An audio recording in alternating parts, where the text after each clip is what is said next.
onde não havia circulação de dinheiro, de moedas, e se assemelhava muito a uma comunidade comunista, no sentido de que todos os bens produzidos na comunidade eram repartidos por todas as pessoas. O Caldeirão do Biase Lourenço, escritor, professor, doutor aqui da URCA, né? Eu queria ter essa honra de escutar do próprio doutor uma síntese, né, do que ele falou e que poderia deixar registrado aqui. Eu escutei ele falar palavras belíssimas, trazendo a dimensão da mística, da espiritualidade, pé no chão, aquela realidade nossa, nordestina, que às vezes fica muito ali nos privilégios do mundo acadêmico, sofisticado, da teologia, né, mas que a gente acaba esquecendo de viver a riqueza da espiritualidade com o povo, a partir do povo, assim como tudo começou. Antes de ser escrito, antes de ser academia, ela foi vivida pela simplicidade de todas as culturas, né? Não só cristã, mas tibetana, hinduísta, budista, enfim, todos os povos viveram essa riqueza cultural. E aqui o nosso Caldeirão Biase Lourenço, com certeza, ele deixou esse legado dessa espiritualidade encarnada, né? Assim? Mas, enfim, vamos escutar o doutor Sávio nessa síntese, nessa manhã belíssima de quinta-feira, aqui na URCA. Então, esse evento que está acontecendo aqui hoje, né, é a inauguração de um espaço de estudo sobre manifestações religiosas no Nordeste. Sim. E é um espaço transdisciplinar, envolvendo pessoas de várias áreas das ciências humanas, mas também de pesquisadores, né, de outras ciências que têm uma interface, né, com essas temáticas relativas à religiosidade popular, relativas à fé e, mais especificamente, ao Caldeirão, como um evento acontecido no Ceará, mas também teve uma continuidade no estado de Pernambuco e que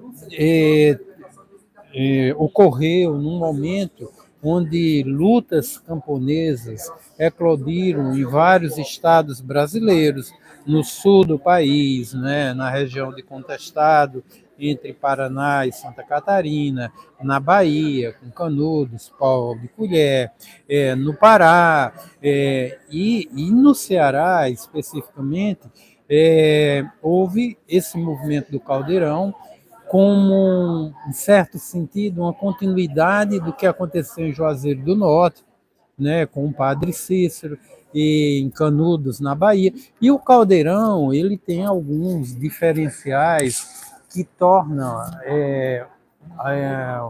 um movimento muito especial, né? É o fato de que realmente ali aconteceu uma sociedade igualitária, onde não havia circulação de dinheiro, de moedas, e se assemelhava muito a uma comunidade comunista, no sentido de que todos os bens produzidos na comunidade eram repartidos por todas as pessoas e que havia muita abundância, não é? E era uma comunidade absolutamente ordeira, absolutamente pacífica, não é? E não havia a ocorrência de conflitos internos, nem conflitos da comunidade com o exterior, e que essa comunidade foi barbaramente destruída por forças policiais do Estado brasileiro a partir de 1936. Sim. Então, acontece em 1936 uma invasão, em 1938 não a comunidade retorna, e aí na justiça é implementada uma ordem de despejo, e esse movimento então é interrompido, e ele vai continuar no estado de Pernambuco, na cidade de Exu. Todo esse movimento ele acontece sob a liderança de homens e mulheres que naquela época tinham papéis muito especiais de conduzir a comunidade, e muito especificamente na figura de um beato, que chamava José Lourenço da Silva, né? Era um afrodescendente, um homem preto, retinto, que tinha uma religiosidade endógena própria, embora com lastro no catolicismo popular, orientado pelo padre Cícero, e que, nas suas práticas, eles faziam atividades que os próprios haviam criados e que eram adequadas, né, às necessidades espirituais daquelas pessoas que formavam esse movimento. Então, ele acontece durante 10 anos, de 1926 a 1936, é interrompido devido à incompreensão do Estado na ocorrência de uma experiência comunitária que diferenciava da sociedade maior em torno, né? Sobretudo porque não havia lá propriedade privada, não havia as relações trabalhistas tradicionais, e que para nós, aqui nesse momento, hoje, né, na inauguração aqui desse laboratório de estudos, foi destacado os elementos da fé, e esses elementos de fé muito atrelado à terra, né, aquelas experiências corporais imediatas, né, que eram vivenciadas por aquelas pessoas, não é? Na luta pela sua sobrevivência, na labuta do dia a dia, num cotidiano preenchido por fé, né, e trabalho. As pessoas trabalhavam durante o dia e à noite oravam, e que, segundo depoimentos das pessoas que moravam lá, aqui eu tive contato, né, era um cotidiano de muita felicidade, de muito bem-estar, né, bem-estar individual, bem-estar coletivo, né? É isso.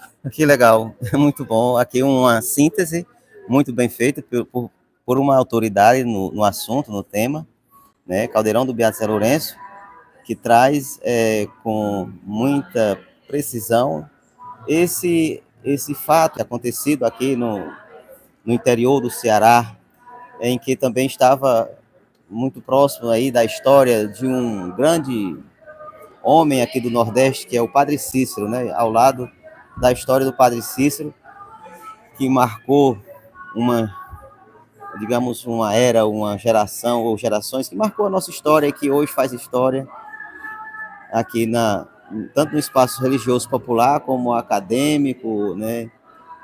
E cultural, de modo geral, de modo amplo, né?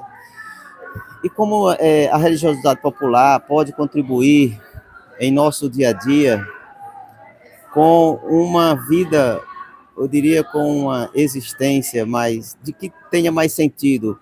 Como encontrarmos o sentido da vida ao observar na simplicidade desse povo que lutou, mas que ao mesmo tempo foi muito perseguido e até dizimado, né?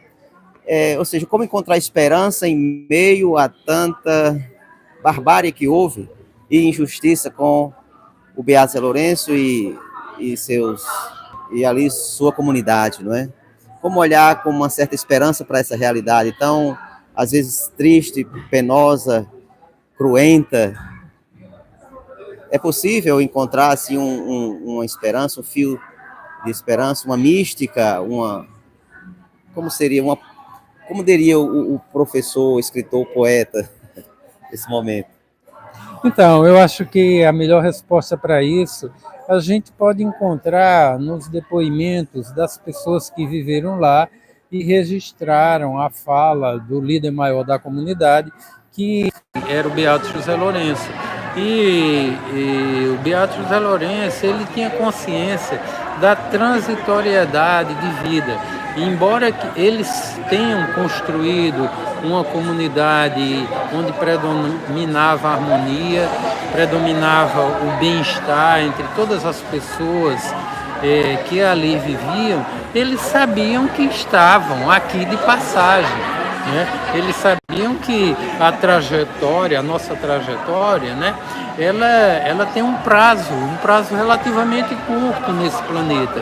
Então, quer a gente esteja no gozo, quer a gente esteja no sofrimento, todos nós temos um mesmo destino. E temos, no caso do Caldeirão, uma comunidade de destino, que significa que as pessoas acreditam, né, num porvir igual para elas. Nós podemos traduzir isso por um céu. O que é o céu? É o melhor mundo, é um lugar onde há ausência de sofrimento.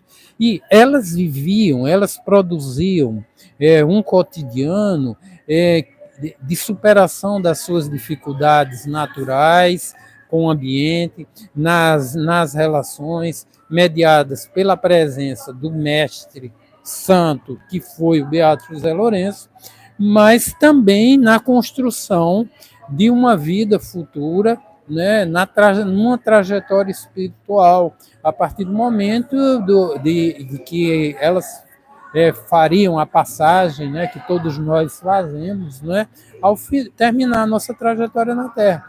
Então, o Caldeirão, ele traz muito forte essa inspiração de uma vida voltada para a luz, né, para Deus, de um contato numa comunidade que coloca isto como prioridade de sua vida, e são pessoas que desenvolvem uma amizade, desenvolvem uma convivência, tendo como centro essa busca partilhada de um caminho reto em direção a essa luz que significa a continuidade de uma vida após essa. Ótimo, ótimo. Isso, muito bem, é isso mesmo. Então, gratidão, um abraço, parabéns pela palestra. E vamos ler seu livro, conseguir seu livro. A reedição, né? Vai sair pela Amazon. Amazon. Isso. Ótimo. Digital. Valeu, parabéns, gratidão.